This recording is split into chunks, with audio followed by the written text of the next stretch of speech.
5ஆம் இடம்ங்கிறது 6ஆம் இடத்துக்கு 12ஆம் இடம். அப்போ நோய்க்கு விரயம், கடனுக்கு விரயம், இப்போ வம்பு வழக்குக்கு விரயம். ஆனா இந்த சாட்டர்ன்ங்கிறது கொஞ்சம் ஸ்லோவாகத்தான் நடக்கும், ஆனால் சாதகமாக நடக்கும். Things will be delayed but it will not be denied அப்படிங்கிற மாதிரி கண்டிப்பாக எடுத்துக்கொள்ளலாம்.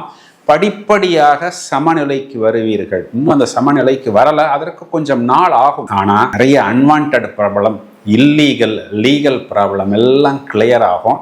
குறிப்பா இடம் வாடகைக்கு வரல, வீடு டெனண்ட் வரல, காம்ப்ளெக்ஸ் நிக்குது, ப்ராப்பர்ட்டியில் ஏதோ பிரச்சனை, டாக்குமெண்ட் கோளாறு, இதெல்லாம் ஒவ்வொரு முடிச்சாக கலண்டு விடும். குறிப்பாக பார்த்தோம்னா தொழில் நடக்கும். இப்போ இது நாள் வரைக்கும் தொழில் நடத்துவோமா இல்லையா, கொண்டு போய் நம்ம ஓனர்கிட்ட கொடுத்துடலாமா, கொடுத்தா கூட அந்த டெபாசிட் வராதே, அடுத்த டெனண்ட் வந்தால் தான் கொடுக்க முடியும்னு ஓனர் சொல்லிடுவாரே, அப்படிங்கிற சிச்சுவேஷன் எல்லாம் போய் இனி நம்மால் நடத்த முடியும் அப்படிங்கிற ஒரு நம்பிக்கை கண்டிப்பாக விருச்சிக ராசிக்காரர்களுக்கு வரும்.